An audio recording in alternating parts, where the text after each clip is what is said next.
When I was young, my sister and I shared a bedroom. And it seemed like we were always getting in trouble because our room was such a mess. One time, I was about 6 years old and my sister was about 8 years old, and my mother put her foot down and said, "Girls, this is it. You are going to clean your room tonight. And if you don't have it clean, I'm going to tell your father to check and make sure it's clean. And if it isn't, you're not having dinner tonight. And your father's going to be the one that's going to check." Mom was bringing in the big guns.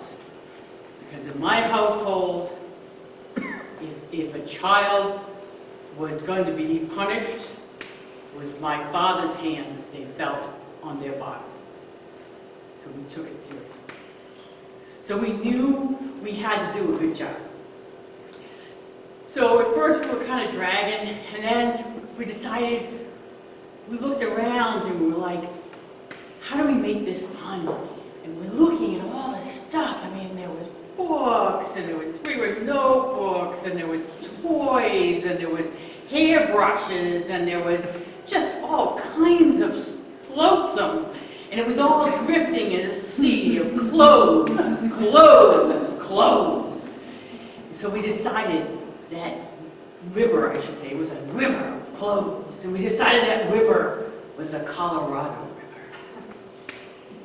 And we were going to go down deep into the Grand Canyon. And we were going to clean out the entire Grand Canyon. So we got on our trusty ponies and we rode on down. And we started picking up and we started putting stuff on our packs and we got it back up. And we put that flotsam away. Oh, clean clothes in the bureau. Clean dirty clothes in the hammock. Oh, books on the shelves. We were putting everything away neatly. We just kept riding down. We were busy. It was hot work, partner. But we were doing good. In the meantime, my father is at work. My father worked as a chief engineer for a power plant. And his job was to make sure that the steam power kept running. Because it was very, very important that these boilers ran well. One, because this plant was the energy that ran the entire factory. And if there was no power, the factory line stopped. So you imagine the pressure on that part. The other reason is that steam-powered plants can be very dangerous if they're not run well. If you don't take good care of them, you can actually have explosions and things like that. So you have to be really careful about maintaining your boiler. So my father was inspecting a boiler that his crew had cleaned out, and he was not at all pleased with what he was seeing. So he climbed in and started looking further.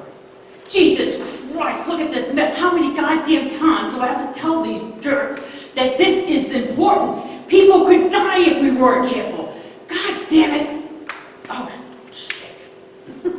I guess if you have to go in and get something done, well, do it yourself. And he just started cleaning. Back over in the Grand Canyon, things are going so well that my sister and I decided, hey, we really took cooking. Why don't we take on a bigger challenge? Why don't we take on the closet? Now the closet was that place that we put all of those toys and all that stuff we didn't really care for. Plus all that out-of-season clothes and all those other things just kind of piled up, and frankly, it was like layers of theology. And we said, we're so proud of ourselves, we're going to take this on. We started pulling out stuff.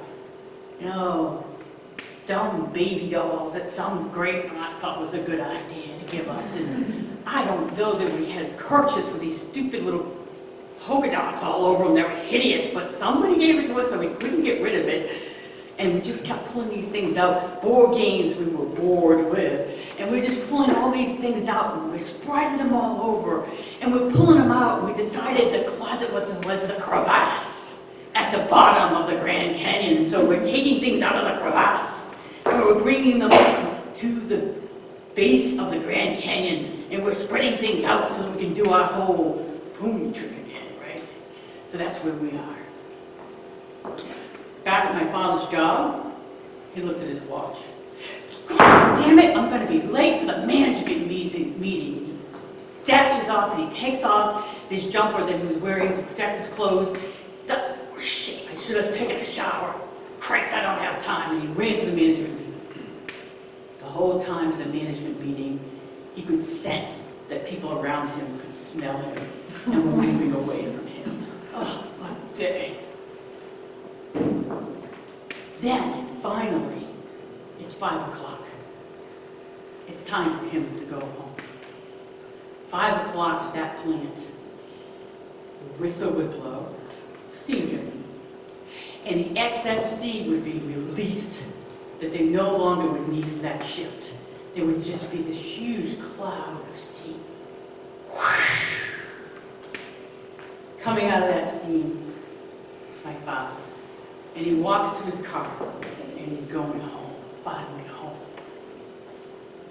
He gets home, finds a note. Ronnie, there's meatloaf in the oven, veggies on the stove. And check on the girls, they're supposed to have cleaned their bedrooms. Don't give them dinner if they haven't cleaned the bedrooms. Oh, for God's sake. Now, my mother was a fantastic cook. Absolutely fantastic cook. But there was one dish which, frankly, she was horrible. I mean, she made the worst meatloaf ever. I mean, it was hideous. It was truly hideous. And she was a marvelous cook, otherwise.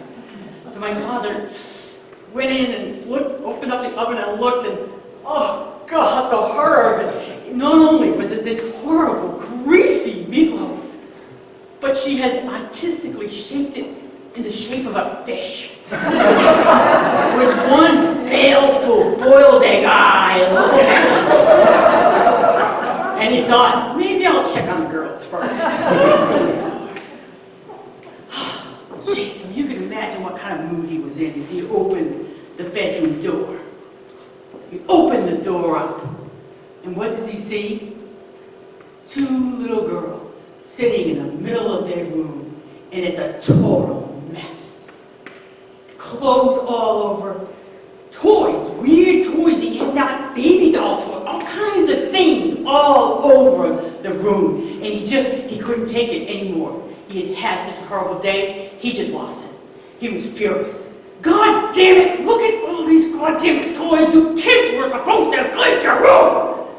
Why didn't you clean your room? But Daddy, don't butt Daddy me. And he grabbed us by the back of our blouses, and he frog marched us, and he's talking all the way, and he's saying, you goddamn kids don't deserve these toys. And he marched us out to our backyard, and he said, these toys are going in the trash. Now, going in the trash at that time was not putting in a nice little plastic bag and waiting for me to come at a later point. Going in the trash meant it was going into the burn pile. It was going to a great big barrel. He went out and he lit the fire. He said, you go back and you get every single goddamn toy and you bring it out and you put it in this fire. We went back. What could we do? So we went back. We started with those unnamed stuffed animals. And those board games we hadn't played with in a long time. And slowly we brought armloads of toys and putting them in the trash and watching them burn, sobbing and hoping, for God's sakes, that someone would stop it and we'd just calm down and it would just end. Finally, we got down to our last and our most favorite toys. I was carrying Flame. Flame was a plastic horse. He was a model horse. He was beautiful. He was my baby. And when I put Flame on that fire, I had to turn my head to not see it burn. I talked to my sister recently about this experience. She said, I'm 58 years old. I still mourn Teddy. I am 56 years old, and I'm very proud that I can tell you this story, and I can tell it to you with forgiveness in my heart. Thank you.